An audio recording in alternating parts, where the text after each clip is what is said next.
Hello viewers, and once again welcome to our talk show. This is DS Media, and today we are going to continue with our topic, understanding marriage and family. And our guest today is someone you know who was here last time, and we are going to begin our show right away. Hello Our viewers, Mwalimu Moses Kinodia is here again with you to discuss on this very important topic on understanding marriage and life. Yeah, Mwalimu. Yes, please. Welcome to the show. Thank you. Good to see you again. Thank you. Karibu sana, karibu sana, Asante karibu sana. sana. Can you marry someone you don't love? Is it possible? Maybe before we answer that question, Yeah, we have to bring in another word. yeah. And this word is lust, because they go together with love. Why I say so is because a confusion might not bring the real meaning of marriage as we said. Kwa sababu kuna kupenda na kutamani. Na labda wengi wetu huchukua kutamani kama kupenda. Kutamani. Na mwanaume ni kweli akiona aweza tamani, yaani unashikwa ni tamaa, tuseme tamaa. Na ndoa ambayo itakuelekeza hivyo, Yeah. kwa sababu ya kutamani, yaweza kuwa si ndoa. Kupenda. Sioni kama kupenda kwaweza kuja ghafla. It is a process. Process. So I may like, then I start, of course, building up the love. Kwa hivyo ni lazima tujiulize, ulipenda kwa ulioa kwa kupenda au kwa kutamani?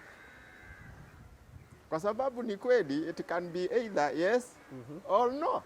Kumaanisha kuna kutamani na kuna kupenda. Naam. Sasa hii ndio inamaanisha inaingilia kati ya hii ndoa ambayo imeingiliwa na hakuna mapenzi na ni kama kuna mapenzi. Naam. Kwa sababu tamaa mwishowe huisha, haina muda. Haina muda. Nikitamani nipate, labda ni kwa wakati tu.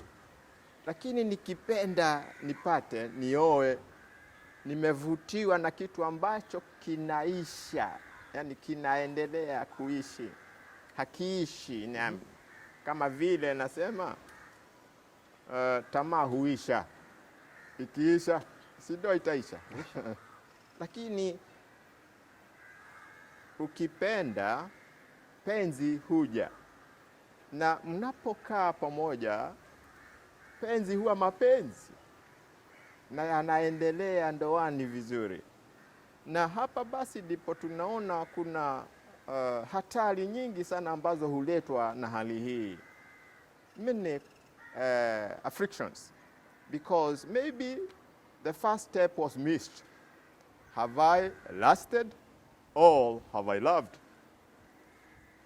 Now, in this case, of course, we know marriage is very private.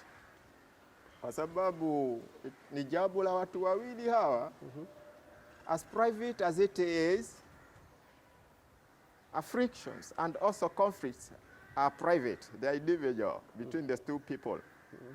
But if you are not careful what you are, of course, what we are after, as we said last time, we will encounter many dangers in this marriage.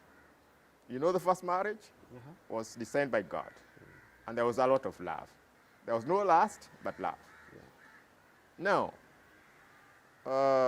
these afflictions may vary from individual to individual, but of course we have some common ones currently. Na tusipoangalia wale ambao wanaingia katika ndoa ama wale ambao tayari wako ndoani, we end up without whatever we intended to have. The first one is finances, financial conflicts. That is number one. Yes, please. Ambayo inaleta, it brings conflicts or misunderstanding. or maybe fighting in marriage, Yes. and it may lead to maybe a lot of problems, even breaking that marriage. Yeah, breaking. Number one is finance. Finance, yes. Why finance? Finance in this way. Yeah. Currently, most of us have refused to live with what they have. Yeah. And sometimes we are always money-minded. Yeah. And it may lead us to what I would call maybe love of money, which of course we are told is the cause of many evils, or lack of money. Are you sure? Let me come to that question of many evils. Yeah. Is money bad? Money is good. And is it? It's The love one- of is it. Is the love of it? Love of it. What's wrong with that? We are talking of when you love money, you have misplaced your love, maybe for your wife or for your identity with money. Because I think if money is good, then it cannot bring bad Very things true. to it. Very true. Because I think it's just a misinterpretation of it. People just take money for excuse. It's because of this and that. Yeah. But I think money should be meant to be good. Because it is good, it's answered to all things. Yes. Without it, then you cannot survive. Definitely. You end up doing nothing without Yeah. money. So why does it bring issues? Now, it will bring issues, individually. Kwa sababu gani? Labda nikipata pesa zaidi au nyingi, Yeah. tunasema nyingi, zitanipa mielekeo mingine ambayo si sawa. See, they say too much of something is poisonous. Poisonous, Maybe more money than what I may need in the family, you take me outside my marriage. Yeah. It might happen that way. So the problem depends with the individual himself. Yeah. Money is good. And the more money you can have, the better. The better. And of course, for your marriage. I also said lack of it. Kwa sababu kinyume cha uko nazo mwingine hana. Wajua maisha ni sawa kwa sababu lazima tule. Lazima tugaramike kwa mambo mengine. Yeah. Lakini huyu ambaye hana aweza kuwa na mawazo mengine ambayo yatamuondoa katika ndoa. Yeah.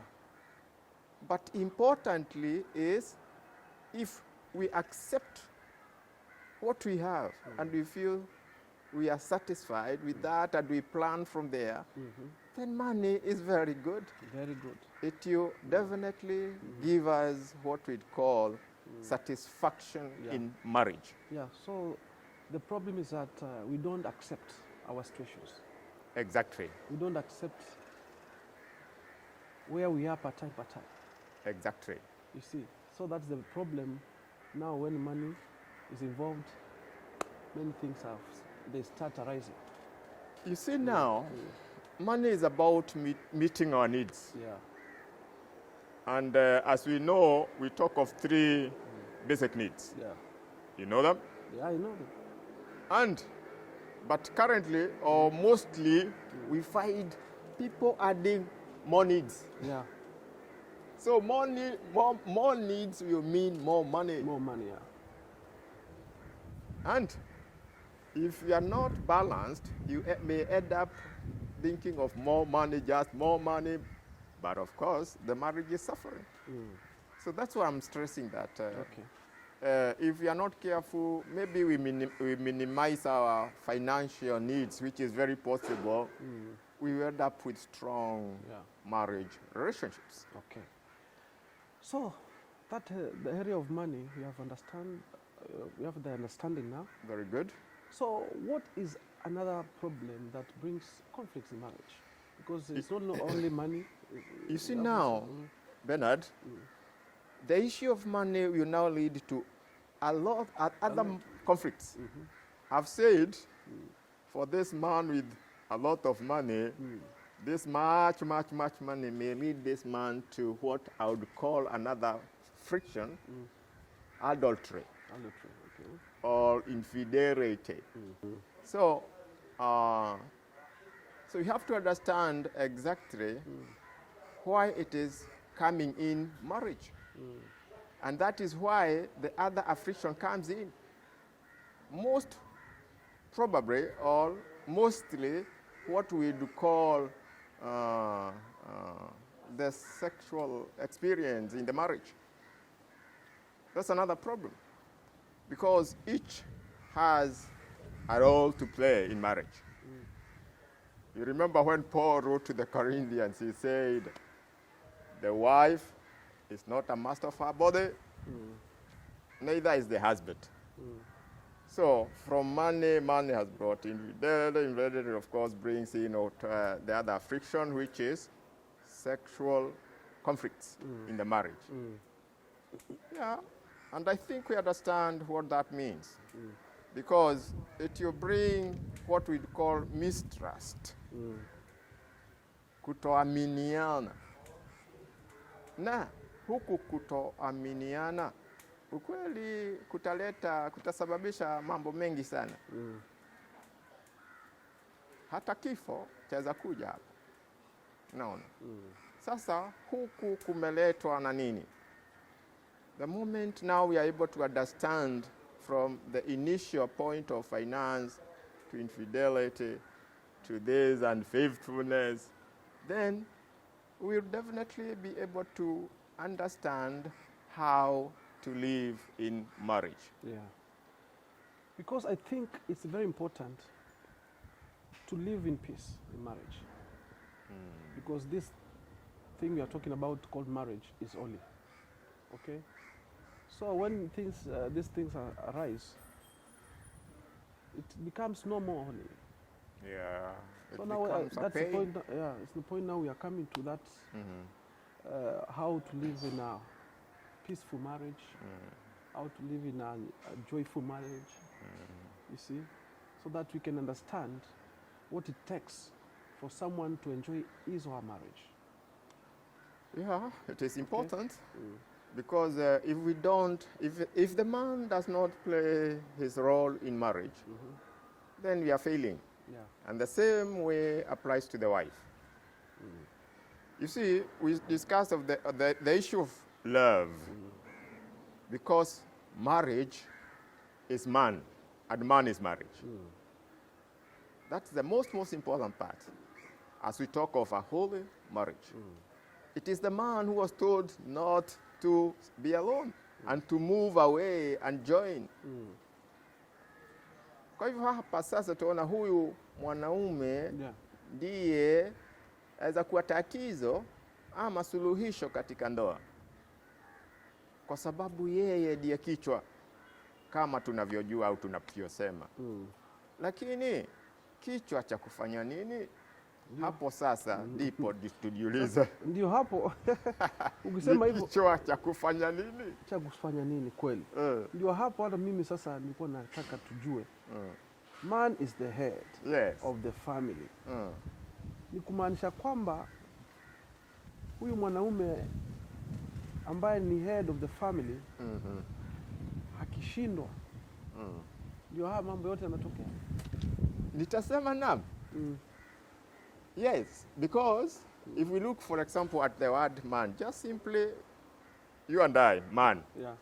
Suppose, for the sake of stressing what we are saying, the word man to mean meeting all needs.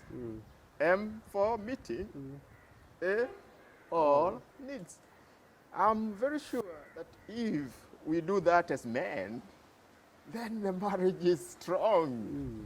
And then when we become husbands, because we have married the one we loved, our wives, then the word husband, look at the word husband.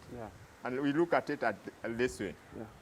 H for helping, U for until, spouse for heirs, spouse, burdens, B for burdens, are neatly done. Have you gotten that? I'm saying helping until spouse burdens are neatly done. That is husband. So we see, if the man stands and play his role properly in the family, I mean in the marriage too, that marriage is strong. It's strong. Then the wife you come in, you see the Bible is telling us whoever finds a good wife finds something great. That's in, is it Proverbs? Proverbs 31, yeah. Yeah? So this wife, the word wife, let it mean working intentionally for expansion, as in Proverbs 31. Bernard, are you agreeing with me? This wife should work intentionally for expansion. That's the word wife. And the man is to meet all needs. The husband is to help until spouse burdens are neatly done. Look at that, that marriage. Remember, when, for example, we talk about adultery or infidelity, kama kweli hatukumbuki kulikuwa na mwanaume mmoja ambaye tungemwita total man, called Solomon. This man had 700 wives, 300 concubines. But lastly, he just said, all is vanity. All is vanity. And I remember in the Bible, when you read Ecclesiastes chapter 9, verse 9, this man told men to live with the woman. It says, live with the woman you love. A wife is a reward from God. So, per se, ama kwa ukweli ni kwamba ndoa ni mwanaume akiwajibika, kiumungu, ukweli hiyo ndoa itakuwa na maana vile Mungu alikuwa anataka. Such afflictions and problems will not arise, isn't it? Because vile unavyosema ndoa ni mwanaume, siku hizi unapata kwamba huyu mwanaume amefinyika sana. Sehemu yake amefinyika sana. Sehemu yake ameisahau. He has totally forgotten his position. Unaona? Unapata sasa pale hakuna amani. Na ndio unaona kweli hiyo imechangia sana ndoa mingi kukosa amani.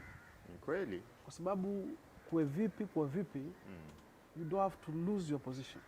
Very true. Because when you lose your position, then you are not determined of who you are. Yes. And you end up not committed. You end up not committed. Yes. Not focused. So now, I want us to just tell us, what are men supposed to do to keep on or to hold on that position, not to be shaken? What advice can you give to men so that they can be firm in their position, no matter what? Because no matter man what. is not to be shaken. Man is to be strong. Very true. And to focus. Very and true. to be committed to the end. Because that is his duty. You see, when man was created, he was told to control the creation for God. But he failed in the first place. And I don't know whether that is why he is failing.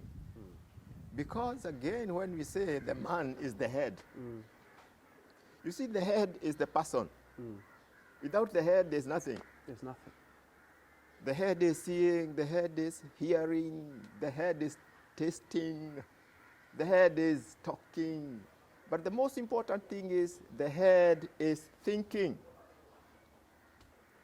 So, in most cases, men must think.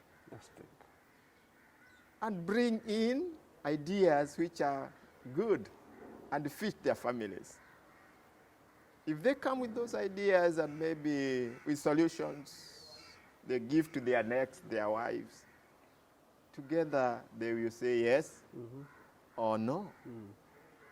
So the man, hata kama amefinyika vipi, ni mwanaume, lakini asijifinyishe yeye mwenyewe, na atakapofanya hivyo ni kukosa kuona, kusikiliza na pia kuwaza. Kwa sababu si ulisema unampenda huyu na ukamuoa. And you know, life, it simply says you live and accept it as it is. You chose. God gave you. Then why are you not fitting as a man in that scenario, in that marriage? Kwa hivyo ni lazima mwanaume ajiulize, najijibu pia kulingana na ile jinsi alivyo, ili asitoke kwenye majukumu yake. Kwa sababu si jukumu la mama kusimamia familia, ni kweli, au kuelekeza familia. Ni mwanaume. Na akifanya hivyo basi itakuwa vizuri. Okay. Angalia siku hizi kwa mfano, kwa sababu kama sasa hapa mwanaume ameondoka kabisa. Ukiingia familia nyingi utakuta, kwa mfano tuseme ni wakati wa kuomba, maombi. Mwanaume ambiwe aombeshe. Most of men don't like it. I mean, they say, nisaidia mama nani. Unaona sasa. Na Mungu alikuwa na kusudi ya kwamba huyu mwanaume ndiye ataleta hii familia mbele yake. By the way, it is there in the Bible, if you read 1 Timothy chapter 2, the man is the one to pray, not the wife. I mean the woman. You see? Kwa hivyo, mambo mengi yataharibika kama huyu mwanaume amekataa wajibu wake katika hii ndoa. Na hii ndoa itasimama na hii familia itasimama. Kuwe na huyu mke wake atasimama na watoto watasimama kama mwanaume amesimama, si kwa miguu, kwa kichwa. Kwa kichwa. Unaona? Yeah. Maybe for the sake of trying to get our solutions, because we have to get solutions. Most people are missing in action. In the marriage, missing in action, and most remain. And if we treat that missing in action, then we can be able to come back to marriage. Okay. I want us to just look at the word dad, for example, and you tell me whether men are doing that as dads in the family. The first D is telling you as a dad, devotion. Then the A is telling you affirmation. And the D, discipline. You understand that? I understand. Maybe we have also to look at the role of yule ambaye yuko hapa marriage. Yeah. Starting with the man. Those are the duties of a man. What are the duties of a wife? Maybe what are the duties of whoever is in that marriage? Because we said marriage is the foundation of a family. Yes. Okay. You know, we started very well from the beginning, Yes, understanding the marriage and why someone should marry. And now we have also looked at the area of the conflicts and the frictions in marriage.